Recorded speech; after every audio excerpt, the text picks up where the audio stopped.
Mejorar la capacidad de gestión de la obra pública. Primero, esto hiciste con Moreno. Se dejaron abandonado todo lo que había de infraestructura. Pues ha terminado destruyéndose. Y segundo, ¿con qué dinero lo piensa hacer? Implementar medidas de gestión de riesgos frente a fenómenos como el Niño. Si no tenemos un dólar para gestión de riesgos, no tenemos un centavo. Le pongo el ejemplo, caso Alauzí. Nos cayó el caso Alauzí, que es terrible, que ya nos hemos olvidado del caso Alauzí. Y el caso Alauzí fue predecible incluso, pero no había un centavo. Cuando cayó el caso Alauzí salieron con que el gobierno de Lasso, que había que endeudarse con los organismos internacionales para recién a partir de ahí atender a la gente. No tenemos un dólar para un caso de calamidad. Pero además viene la pregunta, y en el gobierno de Moreno, del cual fue su vicepresidente, se hizo esta contribución fiscal sostenible, presupuestable y predecible. Se incrementó la deuda con la seguridad social.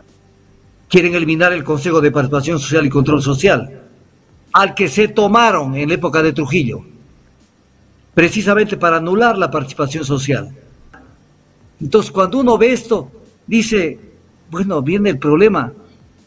O sea, ¿qué tenemos como gobierno? O como propuesta de gobierno, ¿qué tenemos? El desconocimiento del sector público. Entran solamente para resolver sus problemas y armar sus negocios. Y para contar, el resto les vale un comino. Mire lo que dice aquí: crear un sistema de seguridad social viable y eficiente, que alcance a pagar los beneficios prometidos con el apoyo de una contribución fiscal sostenible, presupuestable y predecible. ¡Qué hermoso!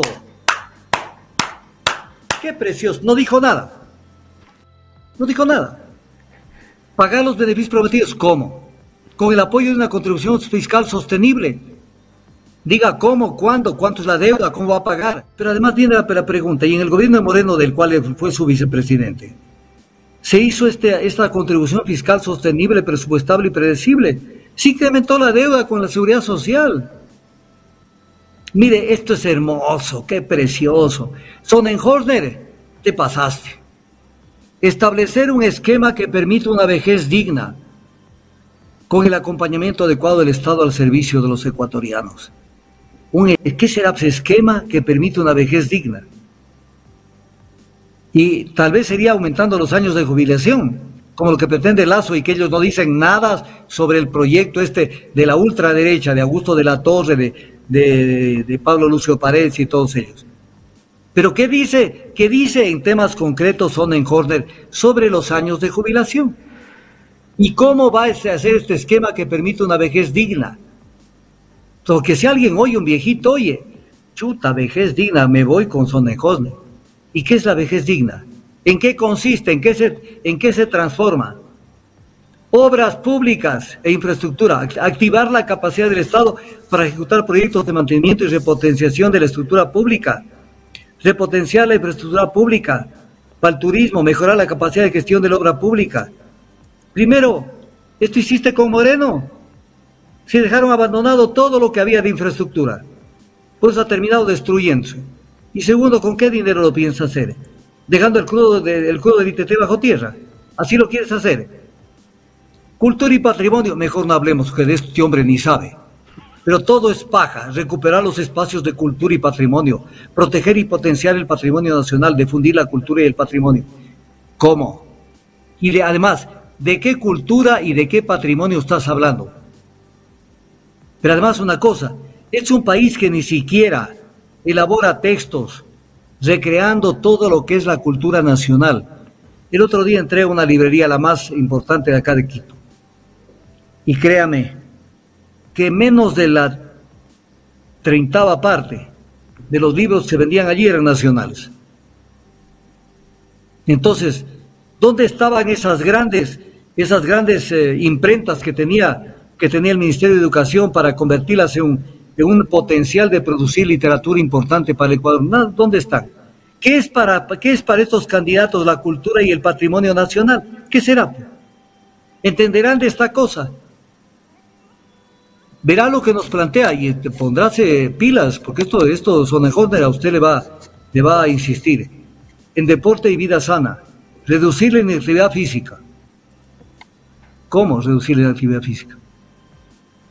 Incrementar la participación, competitividad y cantidad de logros deportivos en atletas ecuatorianos. O sea, paja y más paja. Eje ambiental. Gestión responsable de recursos no renovables como petróleo y minerales.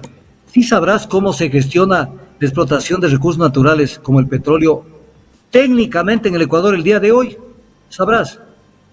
Y cómo se pueden implementar políticas y regulaciones que garanticen la conservación y el uso responsable de estos recursos, como el bosque, agua y biodiversidad. ¿Conoces? ¿Conoces o estás generalizando? Y no entiendes el tema. Luego dice mitigar las emisiones de gases de efecto invernadero, promover la utilización de energías no renovables, de energías renovables y mejorar la eficiencia energética. Sonó lindo. A ver, ¿cuáles son las energías renovables que quieres utilizar? En una oferta primaria, de energía primaria en el Ecuador, donde el 90% son combustibles fósiles.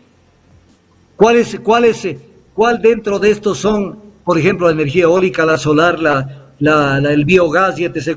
¿Cuál es el componente? ¿Cómo participan? ¿Tendrás una idea de lo que es un balance energético? ¿O es nada más que una frase? Implementar medidas de gestión de riesgos frente a fenómenos como el Niño. Si no tenemos un dólar para gestión de riesgos, no tenemos un centavo. Le pongo el ejemplo, caso a la UCI. Nos cayó el caso a la UCI, que es terrible, que ya nos hemos olvidado del caso a la UCI. Y el caso a la UCI fue predecible incluso, pero no había un centavo. Cuando cayó el caso a la UCI salieron con que el gobierno de Lazo, que había que endeudarse con los organismos internacionales para recién a partir de ahí atender a la gente. No tenemos un dólar para un caso de calamidad. ¿De dónde va a sacar el dinero para esto que dice? ¿De dónde lo va a sacar? Fortalecer los canales y mecanismos de participación efectiva de la ciudadanía en el ciclo de políticas públicas. Quieren eliminar el Consejo de Participación Social y Control Social, al que se tomaron en la época de Trujillo, precisamente para anular la participación social. Entonces, cuando uno ve esto, dice, bueno, viene el problema. O sea, ¿qué tenemos como gobierno? O como propuesta de gobierno, ¿qué tenemos? El desconocimiento del sector público. Entran solamente para resolver sus problemas y armar sus negocios. Y para contar, el resto les vale un comino.